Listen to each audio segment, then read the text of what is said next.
ನಮಸ್ಕಾರ ಸ್ನೇಹಿತರೆ, welcome back to tech facts Kannada ಚಾನಲ್ಗೆ. ನಾನು ನಿಮ್ಮ ಮಂಜುನಾಥ್. ಸ್ನೇಹಿತರೆ, ಈಗಾಗಲೇ ಕರ್ನಾಟಕ ರಾಜ್ಯ ಸರ್ಕಾರ ಪ್ರತಿ ಒಂದು ಮನೆಗೂ ಕೂಡ ಜನಗಣತಿನ ಮಾಡಬೇಕು ಅಂತೇಳ್ಬಿಟ್ಟು ಈಗಾಗಲೇ ಆದೇಶನ ಹೊರಡಿಸಿದೆ. ಅದೇ ರೀತಿಯಾಗಿ ಸೆಪ್ಟೆಂಬರ್ 22ನೇ ತಾರೀಕಿಂದ ಈ ಒಂದು ಜನಗಣತಿ ಶುರುವಾಗಿದೆ. ಟೀಚರ್ಸ್ಗಳು ಕೂಡ ನಿಮ್ಮ ಮನೆಗೆ ಬರ್ತಾ ಇದ್ದಾರೆ. ಸೊ ಇದೆಲ್ಲದೂ ಕೂಡ ನಿಮಗೆ ಈಗಾಗಲೇ ಗೊತ್ತಿದೆ ಸ್ನೇಹಿತರೆ. ಆದರೆ ಸರ್ವರ್ ಕೂಡ ಸರಿಯಾಗಿ ವರ್ಕ್ ಆಗ್ತಾ ಇಲ್ಲ. ಹಾಗಾಗಿ ಸಾಕಷ್ಟು ಟೀಚರ್ಸ್ಗಳು ನಿಮ್ಮ ಮನೆಗೆ ಬಂದು ಕೆಲವೊಂದಿಷ್ಟು ಡಾಕ್ಯುಮೆಂಟ್ಸ್ನ ಕಲೆಕ್ಟ್ ಮಾಡಿಕೊಂಡು ಅಲ್ಲಿ ರಿಜಿಸ್ಟರ್ ಮಾಡಬೇಕು ಅಥವಾ ಆ ಒಂದು ಆ್ಯಪನ್ನು ಓಪನ್ ಮಾಡಿ ಅಲ್ಲಿ ಅಪ್ಲೋಡ್ ಮಾಡಬೇಕು ಅನ್ನೋ ಟೈಮಲ್ಲಿ ಸರ್ವರ್ಗಳು ಹೋಗ್ತಾ ಇದೆ. ಹಾಗಾಗಿ ಆಫ್ಲೈನ್ ಕೂಡ ನಡೀತಾ ಇದೆ. ಹೌದು ಸ್ನೇಹಿತರೆ, ಆಫ್ಲೈನ್ ಕೂಡ ನಡೀತಾ ಇದೆ. ಈ ರೀತಿಯಾಗಿರುವಂಥ ಒಂದು ಫಾರ್ಮ್ ಇದೆ. ಆ ಒಂದು ಫಾರ್ಮ್ ಅಲ್ಲಿ 60 ಪ್ರಶ್ನೆಗಳು ಇದೆ. 60 ಪ್ರಶ್ನೆಗಳಿಗೂ ಕೂಡ ನೀವು ಉತ್ತರಿಸಬೇಕಾಗತ್ತೆ. ಸೊ ಏನೇನು ಪ್ರಶ್ನೆಗಳು ಇರುತ್ತೆ ಅಂತ ಹೇಳ್ಬಿಟ್ಟು ಕಂಪ್ಲೀಟ್ ಆದಂಥ ಮಾಹಿತಿನ ತಿಳಿಸ್ಕೊಡ್ತೀನಿ. ಅದರ ಜೊತೆಗೇನೆ ಆನ್ಲೈನ್ ಕೂಡ ಇರುತ್ತೆ ಸ್ನೇಹಿತರೆ. ಕೆಲವೊಂದು ಕಡೆ ಸರ್ವರ್ ಸಮಸ್ಯೆ ಇಲ್ಲ ಅಂತ ಹೇಳಿದ್ರೆ ಆ ಒಂದು ಟೈಮಲ್ಲಿ ಆನ್ಲೈನಲ್ಲೂ ಕೂಡ ಈ ಒಂದು ಜನಗಣತಿನ ಈಗಾಗಲೇ ನಡೆಸ್ತಾ ಇದ್ದಾರೆ. ಸೊ ಕೆಲವೊಂದು ಟೈಮಲ್ಲಿ ನೆಟ್ವರ್ಕ್ ಇಲ್ಲದೆ ಇರೋ ಕಾರಣಕ್ಕೋಸ್ಕರ ಈ ರೀತಿಯಾಗಿ ಆಫ್ಲೈನಲ್ಲೂ ಕೂಡ ನಿಮ್ಮ ಮಾಹಿತಿನ ಫಿಲ್ ಮಾಡಿಕೊಂಡು ಹೋಗ್ತಾರೆ. ಸೊ ಆ ಒಂದು ಫಾರ್ಮನ್ನು ನಾನು ಈಗ ಕಲೆಕ್ಟ್ ಮಾಡಿ ಇಟ್ಕೊಂಡಿದ್ದೀನಿ. ಯಾಕಂತ ಹೇಳಿದ್ರೆ ಒಂದಿಷ್ಟು ಮಾಹಿತಿನ ನಿಮಗೆ ತಿಳಿಸಿಕೊಡುವಂಥ ಪ್ರಯತ್ನ ಮಾಡೋಣ ಅಂತ ಹೇಳ್ಬಿಟ್ಟು ಈ ಒಂದು ಫಾರ್ಮ್ನ ಪಡ್ಕೊಂಡಿದ್ದೀನಿ ಸ್ನೇಹಿತರೆ. ಸೊ ಈ ಒಂದು ಫಾರ್ಮಲ್ಲಿರುವಂಥ ಪ್ರಶ್ನೆಗಳು ಏನೇನು ಕ್ವಶನ್ನ ನಿಮಗೆ ಕೇಳ್ತಾರೆ ಅಂತ ಹೇಳ್ಬಿಟ್ಟು ಕಂಪ್ಲೀಟ್ ಆದಂಥ ಮಾಹಿತಿನ ನಿಮಗೆ ಈ ವಿಡಿಯೋದಲ್ಲಿ ತಿಳಿಸ್ಕೊಡ್ತೀನಿ. ವಿಡಿಯೋನ ಎಲ್ಲೂ ಕೂಡ ಸ್ಕಿಪ್ ಮಾಡದೆ ಕೊನೆ ತನಕ ನೋಡೋದಕ್ಕೆ ಟ್ರೈ ಮಾಡಿ. ನೀವಿನ್ನೂ ಯಾರ್ಯಾರು ಹೊಸಬರು ನನ್ನ ಚಾನಲ್ನ ಸಬ್ಸ್ಕ್ರೈಬ್ ಮಾಡದೆ ಈ ಒಂದು ವಿಡಿಯೋನ ನೋಡ್ತಾ ಇದ್ದೀರೋ ಪ್ಲೀಸ್ ಸಬ್ಸ್ಕ್ರೈಬ್ ಮಾಡಿ, ಪಕ್ಕದಲ್ಲಿರುವಂಥ ಬೆಲ್ ಐಕನ್ನ ಪ್ರೆಸ್ ಮಾಡಿ. ಸ್ನೇಹಿತರೆ, ನೀವು ಸಬ್ಸ್ಕ್ರೈಬ್ ಮಾಡಿ ನನಗೆ ಸಪೋರ್ಟ್ ಮಾಡೋದ್ರಿಂದ ಇದೇ ರೀತಿಯಾದಂಥ ಒಳ್ಳೊಳ್ಳೆ ಕಂಟೆಂಟ್ ಇರುವಂಥ ವಿಡಿಯೋನ ನಿಮ್ಮ ಮುಂದೆ ತರಲಿಕ್ಕೆ ನನಗೆ ಪ್ರೋತ್ಸಾಹ ಸಿಗುತ್ತೆ ಅಂತ ಹೇಳ್ತಾ, ಸ್ನೇಹಿತರೆ, ಸಾಕಷ್ಟು ಜನರು ಈಗಾಗಲೇ ವಿಡಿಯೋಗಳನ್ನು ನೋಡ್ತಾ ಇದ್ದೀರಾ, ಆದರೆ ಸಬ್ಸ್ಕ್ರೈಬ್ ಮಾತ್ರ ಮಾಡ್ತಾ ಇಲ್ಲ. ಪ್ಲೀಸ್ ಸಬ್ಸ್ಕ್ರೈಬ್ ಮಾಡಿ ಸ್ನೇಹಿತರೆ. ನೀವು ಸಪೋರ್ಟ್ ಮಾಡಿದ್ರೆ ತಾನೇ ಇದೇ ರೀತಿಯಾದಂಥ ಒಳ್ಳೊಳ್ಳೆ ಕಂಟೆಂಟ್ ಇರುವಂಥ ವಿಡಿಯೋನ ನಿಮ್ಮ ಮುಂದೆ ತರಲಿಕ್ಕೆ ಸಾಧ್ಯ ಆಗೋದು. ಹಾಗಾಗಿ ದಯವಿಟ್ಟು ಆದಷ್ಟು ಜನರು ಸಬ್ಸ್ಕ್ರೈಬ್ ಮಾಡಿ ಸಪೋರ್ಟ್ ಮಾಡಿ ಅಂತ ಕೇಳ್ಕೊಳ್ತಾ ಇದ್ದೀನಿ. ಜೊತೆಗೆ ಸ್ನೇಹಿತರೆ, ಈ ವಿಡಿಯೋ ನಿಮಗೆ ಇಷ್ಟ ಆಗ್ತಾ ಇದ್ರೆ ಲೈಕ್ ಮಾಡಿ, ಸಾಧ್ಯವಾದಷ್ಟು ನಿಮ್ಮ ಸ್ನೇಹಿತರಿಗೆ ಈ ಒಂದು ವಿಡಿಯೋನ ಶೇರ್ ಮಾಡಿ, ಅವರಿಗೂ ಕೂಡ ಈ ವಿಡಿಯೋದಿಂದ ಒಂದಿಷ್ಟು ಮಾಹಿತಿ ಸಿಗಲಿ ಅಂತ ಹೇಳ್ತಾ ವಿಡಿಯೋನ ಶುರು ಮಾಡೋಣ ಬನ್ನಿ. ಸ್ನೇಹಿತರೆ, ಈಗಾಗಲೇ ಜನಗಣತಿ ಏನು ನಡೀತಾ ಇದೆಯೋ ಅದರಲ್ಲಿ 60 ಪ್ರಶ್ನೆಗಳು ಇರುತ್ತೆ. ಸೊ ಸ್ನೇಹಿತರೆ, ನೀವು ಏನೇನು ದಾಖಲಾತಿಗಳನ್ನ ರೆಡಿ ಮಾಡಿ ಇಟ್ಕೊಳ್ಬೇಕು ಅಂತ ಹೇಳ್ಬಿಟ್ಟು ನಿಮಗೆ ಗೊತ್ತಿರೋದಿಲ್ಲ. ಸೊ ಈಗ ಟೀಚರ್ಸು ನಿಮ್ಮ ಮನೆಗೆ ಬಂದ ತಕ್ಷಣ ನೀವು ಮನೆಯಲ್ಲಿರುವಂಥ ಕುಟುಂಬದಲ್ಲಿರುವಂಥ ಎಲ್ಲರ ಡಾಕ್ಯುಮೆಂಟ್ಸ್ನ ಒಂದೇ ಸಲ ಹುಡ್ಕೋದಕ್ಕಂತ ಹೋಗ್ತೀರಾ, ಆದರೆ ಸಿಗೋದಿಲ್ಲ. ಸೊ ಟೈಮ್ ಕೂಡ ವ್ಯರ್ಥ ಆಗುತ್ತೆ. ಹಾಗಾಗಿ ನಾನು ಈಗ ಹೇಳ್ತಾ ಬರ್ತೀನಿ, ಆ ರೀತಿಯಾಗಿ ಏನೇನು ಪ್ರಶ್ನೆಗಳಿರುತ್ತೆ, ಏನೇನು ಡಾಕ್ಯುಮೆಂಟ್ಸ್ನ ನೀವು ಎತ್ತಿಟ್ಕೊಳ್ಬೇಕಾಗತ್ತೆ ಅಂತ ಹೇಳ್ಬಿಟ್ಟು ಕಂಪ್ಲೀಟ್ ಆದಂಥ ಮಾಹಿತಿನ ತಿಳಿಸ್ಕೊಡ್ತೀನಿ. ಈ ಎಲ್ಲ ಡಾಕ್ಯುಮೆಂಟ್ಸ್ನ ಇವತ್ತೇ ನೀವು ಎತ್ತಿಟ್ಕೊಂಡ್ರಿ ಅಂತ ಹೇಳಿದ್ರೆ ನಿಮ್ಮ ಮನೆಗೆ ಬಂದ ತಕ್ಷಣ ನೀವು ಏನು ಆ ಟೀಚರ್ಸ್ಗಳಿಗೆ ಕೊಡಬೇಕು ಡಾಕ್ಯುಮೆಂಟ್ಸ್ನ ಇಮಿಡಿಯೇಟ್ ಆಗಿ ಕೊಡ್ಬೋದು. ಅನ್ಎಜುಕೇಟೆಡ್ ಇರೋರಿಗೆ ತುಂಬ ಕಷ್ಟ ಆಗುತ್ತೆ. ಕೇಳುವಂಥ ಪ್ರಶ್ನೆಗಳಿಗೆ ಏನು ಉತ್ತರಿಸಬೇಕು, ಏನು ಉತ್ತರಿಸಬಾರ್ದು ಅಂತ ಹೇಳ್ಬಿಟ್ಟು ಕೂಡ ಗೊತ್ತಾಗೋದಿಲ್ಲ.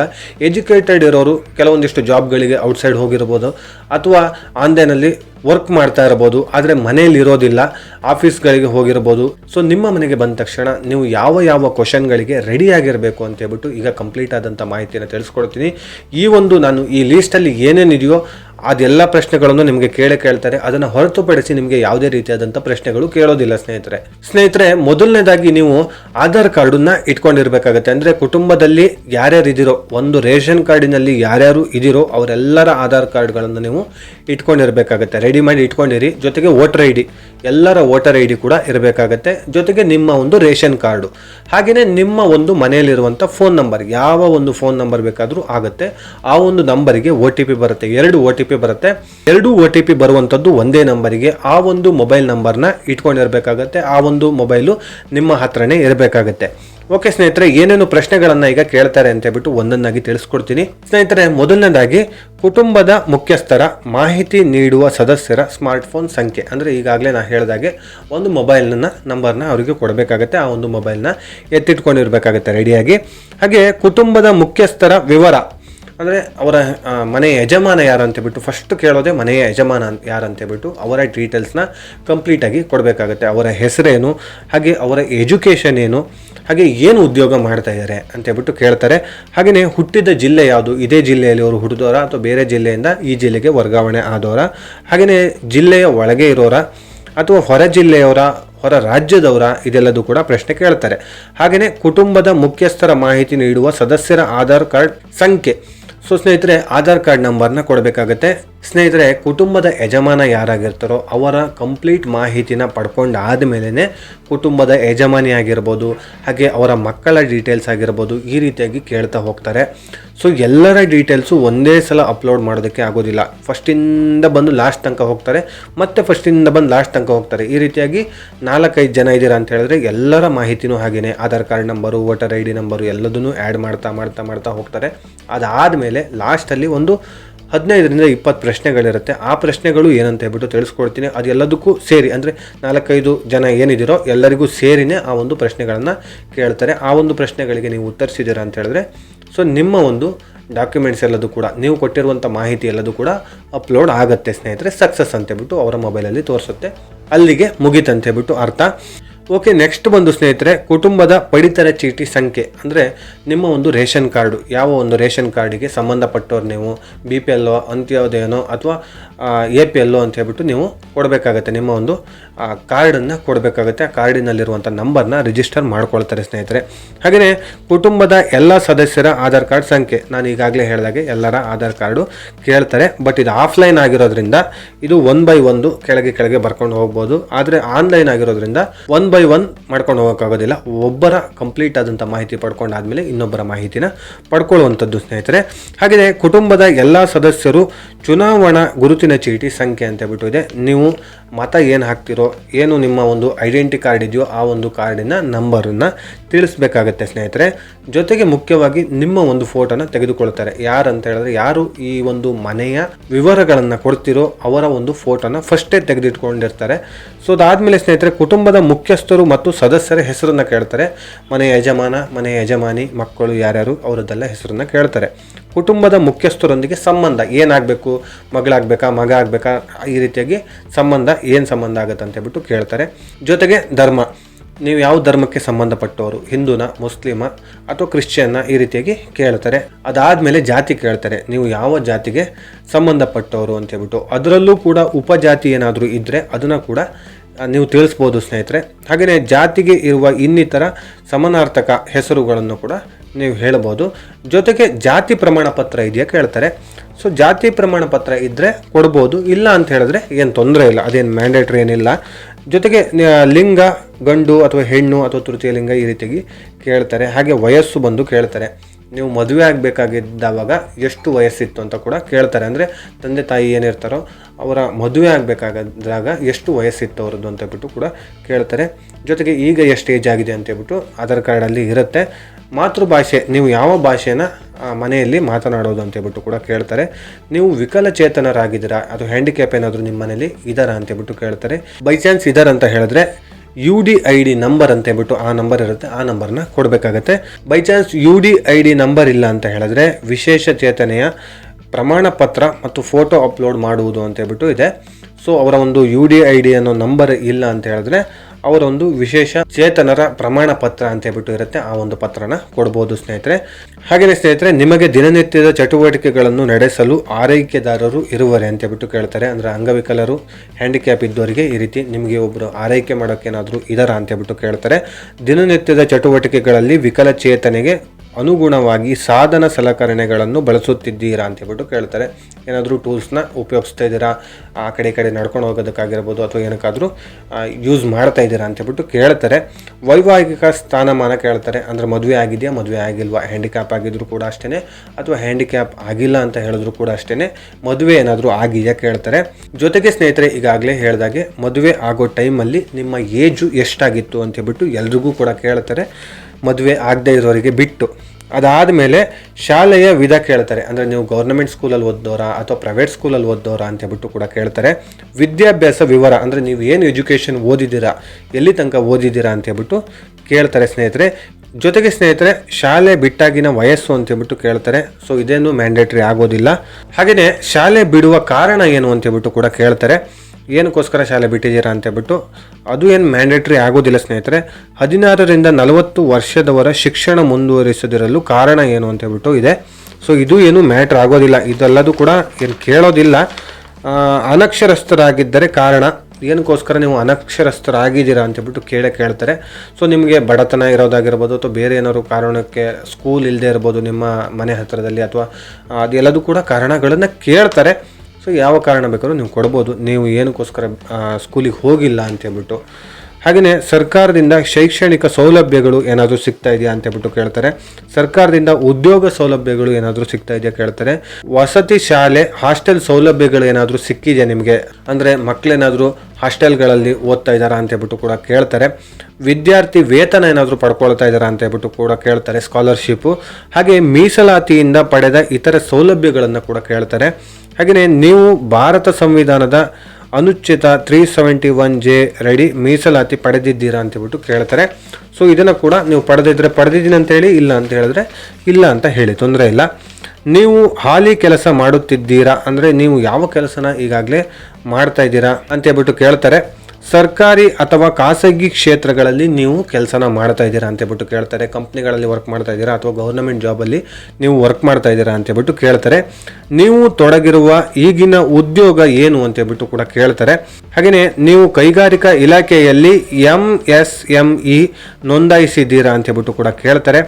ನೀವು ಕುಟುಂಬದ ಕುಲಕಸುಬು ಯಾವುದು ಅಂತೇಳ್ಬಿಟ್ಟು ಕೇಳ್ತಾರೆ. ಪ್ರತಿಯೊಂದು ಜಾತಿಗೂ ಕೂಡ ಒಂದು ಕುಲಕಸುಬು ಅಂತೇಳ್ಬಿಟ್ಟು ಇರುತ್ತೆ. ಸೊ ನಿಮಗೆ ನೀವು ಕುಲಕಸುಬು ಏನಾದರೂ ಮಾಡ್ತಾ ಇದ್ದರೆ ಅದನ್ನು ಹೇಳ್ಬೋದು, ಇಲ್ಲ ಅಂತ ಹೇಳಿದ್ರೆ ಇಲ್ಲ ಅಂತ ಹೇಳ್ಬೋದು. ನಿಮ್ಮ ಕುಲಕಸುಬನ್ನು ಮುಂದುವರಿಸ್ತೀರಾ ನೀವು ಅಂತೇಳ್ಬಿಟ್ಟು ಕೂಡ ಕೇಳ್ತಾರೆ. ಅದನ್ನು ನೀವು ಹೇಳ್ಬೋದು ಗೊತ್ತಿದ್ರೆ. ಜೊತೆಗೆ ಸ್ನೇಹಿತರೆ, ನಿಮ್ಮ ಕುಲಕಸುಬಿನಿಂದ ಬಂದ ಕಾಯಿಲೆಗಳೇನಾದರೂ ಇದೆಯಾ ಅಂತೇಳ್ಬಿಟ್ಟು ಕೇಳ್ತಾರೆ. ಹಾಗೆಯೇ ಸ್ನೇಹಿತರೆ, ಅಸಂಘಟಿತ ಕ್ಷೇತ್ರದಲ್ಲಿಯ ದಿನಗೂಲಿ ಕೆಲಸಗಾರರ ಅಂತೇಳ್ಬಿಟ್ಟು ಕೂಡ ಕೇಳ್ತಾರೆ. ಹಾಗೆಯೇ ವೈಯಕ್ತಿಕ ವಾರ್ಷಿಕ ಆದಾಯ ಎಷ್ಟಿದೆ ಅಂತೇಳ್ಬಿಟ್ಟು ಕೇಳ್ತಾರೆ. ಅಂದರೆ ಸ್ನೇಹಿತರೆ, 4 ಸ್ಲ್ಯಾಬ್ಗಳಿರುತ್ತೆ. ಸೊ 20,000ಕ್ಕಿಂತ ಕಡಿಮೆ ಆದಾಯ ನಿಮ್ದಿದೆಯಾ ಅಂತೇಳ್ಬಿಟ್ಟು ಕೇಳ್ತಾರೆ. ಕುಟುಂಬದ ಆದಾಯ ಅಲ್ಲ, ಒಬ್ಬರ ಆದಾಯ, ಪರ್ಸನ್ನ ಆದಾಯ 20,000ಕ್ಕಿಂತ ಕಡಿಮೆ ಇದೆಯಾ ಅಂತೇಳ್ಬಿಟ್ಟು ಕೇಳ್ತಾರೆ. ಕಡಿಮೆ ಇದೆ ಅಂತ ಹೇಳಿದ್ರೆ ಹೇಳ್ಬೋದು ಒಂದು ವರ್ಷಕ್ಕೆ. ಇಲ್ಲ ಅಂತ ಹೇಳಿದ್ರೆ ಅದರ ನೆಕ್ಸ್ಟ್ ಬಂದು 1 ಲಕ್ಷದ ಒಳಗಡೆ ನಿಮ್ಮ ಆದಾಯ ಬಂದು, ಅದು ಇಲ್ಲ ಅಂತ ಹೇಳಿದ್ರೆ 1,20,000 ಹೀಗಿರುತ್ತೆ. ಅದು ಆದಮೇಲೆ 3 ಲಕ್ಷದ ಒಳಗಡೆ ನಿಮ್ಮ ಆದಾಯ ಇದೆ ಒಂದು ವರ್ಷಕ್ಕೆ ಅಂತೇಳ್ಬಿಟ್ಟು ಹೇಳ್ಬೋದು. ಸೊ 3 ಲಕ್ಷ ಆದಾಯ ಇದೆ ಅಂತ ಹೇಳಿದ್ರೆ ನಿಮ್ಮ ಒಂದು BPL ರೇಷನ್ ಕಾರ್ಡ್ ಇರೋದಿಲ್ಲ. 1,20,000 ಒಳಗಡೆ ಇದೆ ಅಂತ ಹೇಳಿದ್ರೆ ಮಾತ್ರ ನಿಮ್ಮ BPL ಕಾರ್ಡು ವರ್ಕ್ ಆಗುವಂಥದ್ದು. ಸೊ 1,20,000 ಒಳಗಡೆ ಇದ್ದರೆ ನಿಮ್ಮ ಒಂದು ರೇಷನ್ ಕಾರ್ಡು ಆ್ಯಕ್ಟಿವ್ ಇರುತ್ತೆ. 1,20,000ಕ್ಕಿಂತ ಮೇಲೆ ನಿಮ್ಮ ಒಂದು ಆದಾಯ ಇದೆ ಅಂತ ಹೇಳಿದ್ರೆ ನಿಮ್ಮ ಒಂದು ರೇಷನ್ ಕಾರ್ಡು ಕ್ಯಾನ್ಸಲ್ ಆಗೋ ಚಾನ್ಸಸ್ ಕೂಡ ಇರುತ್ತೆ ಮುಂದಿನ ದಿನಗಳಲ್ಲಿ. ಹಾಗೆಯೇ ಸ್ನೇಹಿತರೆ, ಇನ್ಕಮ್ ಟ್ಯಾಕ್ಸ್ ಏನಾದರೂ ಕಟ್ತಾ ಇದ್ದೀರಾ ಅಂತೇಳ್ಬಿಟ್ಟು ಕೇಳ್ತಾರೆ. ಹಾಗೆ ನೀವು ಯಾವ ಬ್ಯಾಂಕಿನಲ್ಲಿ ಅಕೌಂಟ್ನ ಹೊಂದಿದ್ದೀರಾ ಅಂತೇಳ್ಬಿಟ್ಟು ಕೇಳ್ತಾರೆ. ಅಕೌಂಟ್ ನಂಬರ್ನ ಕೇಳೋದಿಲ್ಲ, ಯಾವ ಬ್ಯಾಂಕಲ್ಲಿ ಅಕೌಂಟ್ನ ಹೊಂದಿದ್ದೀರಾ ಅಂತೇಳ್ಬಿಟ್ಟು ಕೇಳ್ತಾರೆ. ಹಾಗೆಯೇ ನೀವು ಯಾವ ಕೌಶಲ್ಯಾಭಿವೃದ್ಧಿಯಲ್ಲಿ ತರಬೇತಿ ಪಡೆಯಲು ಇಚ್ಛಿಸುತ್ತೀರಿ ಅಂತೇಳ್ಬಿಟ್ಟು ಕೇಳ್ತಾರೆ. ಇದೇನು ಮ್ಯಾಟ್ರ್ ಆಗೋದಿಲ್ಲ. ನೀವು ಕಂಪ್ಯೂಟರ್ನ ಓದಿದ್ದೀರಾ ಅಂತೇಳ್ಬಿಟ್ಟು ಕೂಡ ಕೇಳ್ತಾರೆ. ಸೊ ಕಂಪ್ಯೂಟರ್ ಕೋರ್ಸ್ ಆಗಿದೆ ಅಂತೇಳ್ಬಿಟ್ಟು ನಿಮಗೆ ಕೇಳ್ತಾರೆ ಸ್ನೇಹಿತರೆ. ಆರೋಗ್ಯದ ಏನಾದರೂ ಹೆಲ್ತ್ ಇನ್ಶೂರೆನ್ಸ್ ಏನಾದರೂ ಇದೆಯಾ ಅಂತೇಳ್ಬಿಟ್ಟು ಕೂಡ ಕೇಳ್ತಾರೆ. ಜೊತೆಗೆ ಸ್ನೇಹಿತರೆ, ನೀವು ಯಾವುದಾದ್ರೂ ಒಂದು ಪಕ್ಷಕ್ಕೆ ಸಂಬಂಧಪಟ್ಟಿದ್ದವರ ಅಂತೇಳ್ಬಿಟ್ಟು ಕೇಳ್ತಾರೆ. BJP, ಕಾಂಗ್ರೆಸ್ಸು, JDS ಈ ರೀತಿಯಾಗಿ ಯಾವುದಾದ್ರೂ ಪಕ್ಷಕ್ಕೆ ಜನಪ್ರತಿನಿಧಿಗಳಾಗಿ ಏನಾದರೂ ವರ್ಕ್ ಮಾಡ್ತಾ ಇದ್ದೀರಾ ಅಂತೇಳ್ಬಿಟ್ಟು ಕೂಡ ಕೇಳ್ತಾರೆ. ಹಾಗೆಯೇ ನಿಗಮ, ಮಂಡಳಿ, ಸಹಕಾರಿ ಸಂಘ ಪದಾಧಿಕಾರಿಗಳಾಗಿದ್ದರೆ ವಿವರಗಳು ಕೂಡ ಕೇಳ್ತಾರೆ. ಜೊತೆಗೆ ಸ್ನೇಹಿತರೆ, ನೀವು ಭೂಮಿಯನ್ನು ಹೊಂದಿದ್ದೀರಾ ಅಂತೇಳ್ಬಿಟ್ಟು ಕೇಳ್ತಾರೆ. ಅಂದರೆ ಮನೆಯದಾಗಿರ್ಬೋದು ಅಥವಾ ಕೃಷಿದಾಗಿರ್ಬೋದು, ಎರಡೂ ಕೂಡ ಕೇಳ್ತಾರೆ ಸ್ನೇಹಿತರೆ. ಕುಟುಂಬವು ಹೊಂದಿರುವ ಒಟ್ಟು ಜಮೀನು ಎಷ್ಟು ಅಂತೇಳ್ಬಿಟ್ಟು ಕೇಳ್ತಾರೆ. ನಿಮ್ಮ ಒಂದು ಆಸ್ತಿ ಏನಾದರೂ ಇದ್ದರೆ, ಜಮೀನಿದ್ದರೆ ಎಷ್ಟು ಎಕರೆ ಇದೆ ಅಂತೇಳ್ಬಿಟ್ಟು ಕೇಳ್ತಾರೆ. ಜಮೀನಿನ ವಿಧ ಕೇಳ್ತಾರೆ. ಹಾಗೆ ಸ್ವಾಧೀನತೆಯ ರೀತಿ ಕೇಳ್ತಾರೆ. ಎಷ್ಟು ಎಕರೆ ಇದೆ ಅಂತೇಳ್ಬಿಟ್ಟು ಕೇಳ್ತಾರೆ. ಎಷ್ಟು ಗುಂಟೆ ಇದೆ ಅಂತೇಳ್ಬಿಟ್ಟು ಕೇಳ್ತಾರೆ. ಹಾಗೆ ಎಷ್ಟು ಸೆಂಟ್ಸ್ ಇದೆ ಅಂತ ಕೂಡ ಕೇಳ್ತಾರೆ. ನೀರಾವರಿ ಮೂಲ ಯಾವುದು ಅಂತೇಳ್ಬಿಟ್ಟು ಕೂಡ ಕೇಳ್ತಾರೆ. ನಿಮ್ಮ ಜಮೀನಿಗಾಗಿರ್ಬೋದು, ನಿಮ್ಮ ಮನೆಗಾಗಿರ್ಬೋದು, ನೀರಾವರಿ ಮೂಲ ಯಾವುದು, ಕುಡಿಯುವ ನೀರಿಗಾಗಿರ್ಬೋದು ಅಥವಾ ಈ ಒಂದು ರೈತಾಪಿ ವರ್ಗಕ್ಕೆ ಸೇರಿದಂಥ ನೀರು ಯಾವುದಾಗಿರ್ಬೋದು ಅಂತೇಳ್ಬಿಟ್ಟು ಕೂಡ ಕೇಳ್ತಾರೆ. ಹೊಳೆದಾಗಿರ್ಬೋದು ಅಥವಾ ಚಾನಲ್ಗಳಲ್ಲಿ ಬರುವಂಥ ನೀರಾಗಿರ್ಬೋದು ಅಥವಾ ಬಾವಿ ನೀರು, ಬೋರ್ವೆಲ್ ನೀರು, ಈ ರೀತಿಯಾಗಿ ಯಾವ್ದು ಬೇಕಾದ್ರೂ ನೀವು ಹೇಳ್ಬೋದು. ಹಾಗೆಯೇ ಜಮೀನಿನಲ್ಲಿ ಖುಷ್ಕಿ ಎಷ್ಟಿದೆ, ತರಿ ಎಷ್ಟಿದೆ, ಬಾಗಾಯಿತು, ಪ್ಲಾಂಟೇಶನ್, ಇತರೆ ಒಟ್ಟು ಎಲ್ಲದೂ ಕೂಡ ಕೇಳ್ತಾರೆ. ಹಾಗೆಯೇ ಕುಟುಂಬದ ಪಡೆದ ಸಾಲ ಅಥವಾ ಸಹಾಯಧನ ಕೇಳ್ತಾರೆ. ಅಂದರೆ ಏನಾದರೂ ಸಾಲನ ನೀವು ಪಡ್ಕೊಂಡಿದ್ದರೆ ಅದನ್ನು ಕೂಡ ನೀವು ಹೇಳ್ಬೋದು. ಇಂತಿಷ್ಟು ಸಾಲನ ನಮ್ಮ ಹತ್ರ ಇದೆ, ಆಲ್ರೆಡಿ ಇಷ್ಟು ಸಾಲ ನಾವು ಪಡ್ಕೊಂಡಿದ್ದೀವಿ ಅಂತ ಹೇಳ್ಬಿಟ್ಟು ನೀವು ತಿಳಿಸ್ಬೋದು. ಹಾಗೆಯೇ ಕುಟುಂಬ ಹೊಂದಿರುವ ಜಾನುವಾರುಗಳು ಕೇಳ್ತಾರೆ. ಹಸು, ಎತ್ತು, ಎಮ್ಮೆ, ಕೋಣ ಏನಾದರೂ ಎಷ್ಟಿದೆ ಮನೆಯಲ್ಲಿ ಅಂತ ಹೇಳ್ಬಿಟ್ಟು ನೀವು ತಿಳಿಸ್ಬೋದು. ಕುರಿ, ಆಡು, ಮೇಕೆ ಕೂಡ ತಿಳಿಸ್ಬೋದು. ಹಾಗೆ ಕೋಳಿ, ಬಾತುಕೋಳಿ, ಹಂದಿ, ಇತರೆ ಬೇರೆ ಯಾವುದಿದ್ರೂ ಕೂಡ ನೀವು ತಿಳಿಸ್ಬೋದು. ನಿಮ್ಮ ಮನೆಯಲ್ಲಿ ಸಾಕ್ತಾ ಇದ್ದರೆ ನೀವು ಅದನ್ನ ತಿಳಿಸ್ಬೋದು. ಎಷ್ಟೆಷ್ಟಿದೆ, ಅದರ ಸಂಖ್ಯೆ ಎಷ್ಟಿದೆ ಅಂತ ಹೇಳ್ಬಿಟ್ಟು ನೀವು ತಿಳಿಸ್ಬೋದು ಸ್ನೇಹಿತರೆ. ಹಾಗೆಯೇ ಕೃಷಿ ಸಂಬಂಧಿತ ಚಟುವಟಿಕೆಗಳನ್ನು ಕೇಳ್ತಾರೆ. ಸೊ ನೀವು ಕೃಷಿ ಸಂಬಂಧಿತ ಕೆಲಸಗಳನ್ನೇನಾದರೂ ಮಾಡ್ತಾ ಇದ್ದೀರಾ ಅಂತ ಹೇಳ್ಬಿಟ್ಟು ಕೇಳ್ತಾರೆ. ಕುಟುಂಬವು ಹೊಂದಿರುವ ಸ್ಥಿರಾಸ್ತಿ ಎಷ್ಟು ಅಂತ ಹೇಳ್ಬಿಟ್ಟು ಕೇಳ್ತಾರೆ. ಟೋಟಲ್ ಆಗಿ ನಿಮ್ಮ ಕುಟುಂಬ ಎಷ್ಟು ಆಸ್ತಿನ ಈಗ ಹೊಂದಿದ್ದೀರಾ ಅಂತ ಹೇಳ್ಬಿಟ್ಟು ಕೇಳ್ತಾರೆ. ಹಾಗೆ ಕುಟುಂಬವು ಹೊಂದಿರುವ ಚರಾಸ್ತಿ ಎಷ್ಟು ಅಂತ ಕೂಡ ಕೇಳ್ತಾರೆ. ಕುಟುಂಬವು ಸರ್ಕಾರದಿಂದ ಪಡೆದ ಸವಲತ್ತುಗಳೇನು ಅಂತ ಹೇಳ್ಬಿಟ್ಟು ಕೂಡ ಕೇಳ್ತಾರೆ. ನೀವು ಗದ್ದೆಗೆ ಏನಾದರೂ ಸಬ್ಸಿಡಿ ಆ ರೀತಿಯಾಗಿ ಬೇರೆ ಗಿಶಿನ್ ಏನೋ ತಗೊಂಡಿದ್ರೆ ಅದನ್ನು ಕೂಡ ನೀವು ಹೇಳ್ಬೋದು ಸ್ನೇಹಿತರೆ. ಹಾಗೆಯೇ ನೀವು ನೆಲೆಸಿರುವ ಸ್ಥಳ ಎಂತಹದ್ದು ಅಂತ ಹೇಳ್ಬಿಟ್ಟು ಕೇಳ್ತಾರೆ. ವಾಸವಿರುವ ಮನೆಯ ವಿಧ ಹಾಗೂ ಉಪಯೋಗ, ಕುಡಿಯುವ ನೀರಿನ ಮೂಲ, ಅದೇ ನಾನು ಈಗಾಗಲೇ ಹೇಳಿದಾಗೆ ನೀವು ಬಾವಿ ಅಥವಾ ಬೋರಲ್ಲಿ ಇದ್ದರೆ ಅದನ್ನ ಹೇಳ್ಬೋದು. ಅಡುಗೆಗೆ ಬಳಸುವ ಪ್ರಮುಖ ಇಂಧನ ಕೇಳ್ತಾರೆ. ನೀವು ಬಳಸುವ ಇಂಧನ LPG ಅದನ್ನ ಹೇಳ್ಬೋದು, ಗ್ಯಾಸ್ನ ಯೂಸ್ ಮಾಡ್ತಾ ಇದ್ರೆ. ಹಾಲಿ ವಾಸವಿರುವ ಮನೆಯ ಮಾಲೀಕತ್ವ ಸ್ವರೂಪ ಅಂತ ಹೇಳ್ಬಿಟ್ಟು ಕೇಳ್ತಾರೆ. ಅಂದರೆ ನಿಮ್ಮ ಏನು ಮನೆಯಲ್ಲಿದ್ದೀರೋ ಆ ಒಂದು ಮನೆ ಹಂಚಿಂದ ಅಥವಾ ಸ್ಲ್ಯಾಬ ಈ ರೀತಿಯಾಗಿ ನೀವು ಹೇಳ್ಬೋದು ಸ್ನೇಹಿತರೆ. ಹಾಗೆ ನಿವೇಶನ ಹೊಂದಿದ್ದೀರಾ, ನೀವು ಮನೆಯನ್ನ ಹೊಂದಿದ್ದೀರಾ ಅಥವಾ ಬಾಡಿಗೆ ಮನೆಯಲ್ಲಿದ್ದೀರಾ ಅಂತ ಹೇಳ್ಬಿಟ್ಟು ಕೂಡ ಕೇಳ್ತಾರೆ. ಹಾಗೆಯೇ ಶೌಚಾಲಯ ವ್ಯವಸ್ಥೆ ಕೇಳ್ತಾರೆ. ಅಂದರೆ ಮನೆ ಒಳಗಡೆ ಶೌಚಾಲಯ ಇದೆಯಾ, ಹೊರಗಡೆ ಇದೆಯಾ ಅಂತ ಹೇಳ್ಬಿಟ್ಟು ಕೂಡ ಕೇಳ್ತಾರೆ. ದೀಪದ ಮೂಲ ಕೇಳ್ತಾರೆ. ಅಂದರೆ ಕರೆಂಟು, ನಿಮಗೆ ವಿದ್ಯುತ್ ಸೌಲಭ್ಯ ನಿಮ್ಮ ಮನೆಗೆ ಇದೆಯಾ ಅಂತ ಹೇಳ್ಬಿಟ್ಟು ಕೇಳ್ತಾರೆ. ಅದಾದಮೇಲೆ ಸ್ನೇಹಿತರೆ, ನೀವು ವಾಸಿಸುವ ಪ್ರದೇಶಗಳು ಪ್ರಾಕೃತಿಕ ವಿಕೋಪಗಳು ಸಂಬಂಧಿಸುವ ಪ್ರದೇಶಗಳಾಗಿದೆಯೇ ಅಂತ ಹೇಳ್ಬಿಟ್ಟು ಕೂಡ ಕೇಳ್ತಾರೆ. ಏನಾದರೂ ಮಳೆ ಬಂದಾಗ ಸಮಸ್ಯೆ ಆಗೋದು, ಈ ರೀತಿಯಾಗಿ ಏನಾದರೂ ಸಮಸ್ಯೆಗಳಿದೆಯಾ, ಭೂಕಂಪ ಈ ರೀತಿಯಾಗಿ ಏನಾದರೂ ಸಮಸ್ಯೆಗಳು ಆಗಾಗ ಕಾಣಿಸ್ಕೊಳ್ಳುತ್ತಾ ಅಂತ ಹೇಳ್ಬಿಟ್ಟು ಕೂಡ ಕೇಳ್ತಾರೆ. ಕೆಲವೊಂದು ಕಡೆ ನೆರೆ ಕೂಡ ಬರುತ್ತೆ, ಜಾಸ್ತಿ ಮಳೆ ಬಂದಾಗ ನೆರೆ ಬರುತ್ತೆ, ಮನೆ ಒಳಗಡೆ ಕೂಡ ನೀರು ಬರುವ ಚಾನ್ಸಸ್ ಇರುತ್ತೆ. ಕೆಲವೊಂದು ಕಡೆ ಗುಡ್ಡ ಕುಸಿಯೋ ಚಾನ್ಸಸ್ ಇರುತ್ತೆ, ಅದೆಲ್ಲದು ಕೂಡ ನೀವು ಹೇಳ್ಬೋದು. ನಿಮ್ಮ ಕುಟುಂಬದಲ್ಲಿನ ಅನಿವಾಸಿ ಭಾರತೀಯರಿದ್ದಾರೆಯೇ ಅಂತ ಹೇಳ್ಬಿಟ್ಟು ಕೂಡ ಕೇಳ್ತಾರೆ. ಹಾಗೆಯೇ ನಿಮ್ಮ ಕುಟುಂಬಕ್ಕೆ ಸಂಬಂಧಿಸಿದಂತೆ ಕೋರ್ಟು ವ್ಯಾಜ್ಯ ಪ್ರಕರಣಗಳಿದೆ ಅಂತ ಹೇಳ್ಬಿಟ್ಟು ಕೂಡ ಕೇಳ್ತಾರೆ. ಏನಾದರೂ ಕೇಸ್ ಇದೆಯಾ ಅಂತ ಹೇಳ್ಬಿಟ್ಟು. ಅದಾದಮೇಲೆ ಸ್ನೇಹಿತರೆ, ನಿಮ್ಮ ಕುಟುಂಬ ಯಾವುದಾದರೂ ಕಾರಣದಿಂದ ನಿರ್ವಸಿತಗೊಂಡಿದೆ ಅಂತ ಹೇಳ್ಬಿಟ್ಟು ಕೇಳ್ತಾರೆ. ಸೊ ಇದೆಲ್ಲದೂ ಮ್ಯಾಟ್ರ್ ಆಗೋದಿಲ್ಲ. ಇದರಲ್ಲಿ ಒಂದು 80% ಕ್ವಶನ್ನ ಕೇಳ್ತಾರೆ, ಒಂದು 20% ಕ್ವಶನ್ನ ಕೇಳೋದಿಲ್ಲ. ಕೆಲವೊಂದಿಷ್ಟು ಯೂಸೇ ಆಗೋದಿಲ್ಲ ಸ್ನೇಹಿತರೆ. ಅದು ಯಾವುದು ಕೂಡ ಯೂಸ್ ಆಗದೇ ಇರೋ ಕ್ವಶನ್ಗಳು ಇದೆ. ಅದೆಲ್ಲ ಏನಕ್ಕೋಸ್ಕರ ಕೇಳ್ತಾ ಇದ್ದಾರೋ ಗೊತ್ತಿಲ್ಲ. ಜನಗಣತಿ ಅಂತ ಹೇಳಿದ್ರೆ ಏನು ಜನಗಳು ಎಷ್ಟು ಜನ ಇದ್ದಾರೋ ಅವರ ಡಾಕ್ಯುಮೆಂಟ್ಸ್ ಎಲ್ಲದನ್ನು ಕೂಡ ಕಲೆಕ್ಟ್ ಮಾಡ್ಕೊಂಡು ಹೋಗಬೇಕು. ಇದೆಲ್ಲದನ್ನು ಕೂಡ ಮಾಹಿತಿ ಪಡ್ಕೊಂಡು ಹೋಗ್ತಾ ಇದ್ದಾರೆ. ಸೊ ಇದ್ರ ಬಗ್ಗೆ ಮುಂದಿನ ದಿನಗಳಲ್ಲಿ ಏನಾದರೂ ಚೇಂಜಸ್ ಮಾಡೋದಿದ್ರೆ ಸರ್ಕಾರಕ್ಕೂ ಕೂಡ ಉಪಯೋಗ ಆಗುತ್ತೆ ಅಂತ ಹೇಳ್ಬಿಟ್ಟು ಅನಿಸುತ್ತೆ. ಮೋಸ್ಟ್ಲಿ ವಿದ್ಯುತ್ ಆಗಿರ್ಬೋದು, LPG ಆಗಿರ್ಬೋದು, ಇದೆಲ್ಲದೂ ಕೂಡ ಬಳಕೆ ಏನು ಮಾಡ್ತಾ ಇದ್ದಾರೋ ಸೊ ಅದು ಎಲ್ಲದೂ ಕೂಡ ಸರ್ಕಾರದ ಸೌಲಭ್ಯಗಳು ಅವರ ಮನೆಗೆ ತಲುಪ್ತಾ ಇದೆ ಅಂತ ಹೇಳ್ಬಿಟ್ಟು ಲೆಕ್ಕಾಚಾರ ಆಗ್ತಾ ಇದೆಯೋ ಇಲ್ವೋ ಏನಂತ ಹೇಳ್ಬಿಟ್ಟು ಗೊತ್ತಿಲ್ಲ. ಒಟ್ಟಿನಲ್ಲಿ ಕೆಲವೊಂದಿಷ್ಟು ಬೇಡದೇ ಇರೋ ಕ್ವಶನ್ಗಳೇ ಇದರಲ್ಲಿ ಆ್ಯಡ್ ಆಗಿದ್ದಾವೆ, ಕೆಲವೊಂದಿಷ್ಟು ಬೇಕಾಗಿರೋ ಕ್ವಶನ್ಗಳು ಇದ್ದಾವೆ. ಓಕೆ, ನಿಮ್ಮ ಮನೆಗೂ ಕೂಡ ಬರ್ಬೋದು, ಅತಿ ಶೀಘ್ರದಲ್ಲೇ ಬರ್ಬೋದಲ್ಲ, ಬಂದೇ ಬರ್ತಾರೆ. ಆದರೆ ನೀವು ಈ ಎಲ್ಲ ಡಾಕ್ಯುಮೆಂಟ್ಸ್ನ ಇಟ್ಕೊಂಡಿರಿ. ಮೇಯ್ನಾಗಿ ಮೊಬೈಲ್ ನಂಬರು ಜೊತೆಗೆ ನಿಮ್ಮ ಒಂದು ರೇಷನ್ ಕಾರ್ಡು, ಆಧಾರ್ ಕಾರ್ಡು, ಹಾಗೆಯೇ ವೋಟರ್ ID ಇದಿಷ್ಟನ್ನು ಇಟ್ಕೊಂಡಿರಲೇಬೇಕಾಗತ್ತೆ, ಕಡ್ಡಾಯವಾಗಿ ಇಟ್ಕೊಂಡಿರಲೇಬೇಕಾಗತ್ತೆ. ಇದಿಷ್ಟು ಬಿಟ್ಟು ಮತ್ತೇನೂ ಕೇಳೋದಿಲ್ಲ. ಮತ್ತೆಲ್ಲದು ನೀವು ಬಾಯಿಂದ ಹೇಳುವಂಥದ್ದು ಅಷ್ಟೇ, ಅದಕ್ಕೆ ಯಾವುದೇ ರೀತಿಯಾದಂಥ ಪ್ರೂಫನ್ನು ಕೂಡ ಕೇಳೋದಿಲ್ಲ. ಓಕೆ ಸ್ನೇಹಿತರೆ, ಈ ವಿಡಿಯೋನ ಇಲ್ಲಿಗೆ ಎಂಡ್ ಮಾಡ್ತೀನಿ. ಯಾಕಂತ ಹೇಳಿದ್ರೆ ವಿಡಿಯೋ ತುಂಬ ಲೆಂತ್ ಆಗುತ್ತೆ. ಹಾಗಾಗಿ ನಿಮ್ಮ ಹತ್ರ ಕೇಳ್ಕೊಳ್ಳೋದು ಒಂದೇ ಒಂದು ಸ್ನೇಹಿತರೆ, ದಯವಿಟ್ಟು ಸಬ್ಸ್ಕ್ರೈಬ್ ಮಾಡಿ, ಸಪೋರ್ಟ್ ಮಾಡಿ. ಎಲ್ಲರೂ ಕೂಡ ವಿಡಿಯೋ ನೋಡ್ತೀರಾ, ಆದರೆ ಸಬ್ಸ್ಕ್ರೈಬ್ ಮಾತ್ರ ಮಾಡ್ತಾ ಇಲ್ಲ. ಪ್ಲೀಸ್ ಸಪೋರ್ಟ್ ಮಾಡಿ. ಇದೇ ರೀತಿಯಾದಂಥ ಒಳ್ಳೊಳ್ಳೆ ಮಾಹಿತಿಗಳನ್ನು ನಿಮ್ಮ ಮುಂದೆ ತರಲಿಕ್ಕೆ ನನಗೆ ಪ್ರೋತ್ಸಾಹ ಸಿಗುತ್ತೆ.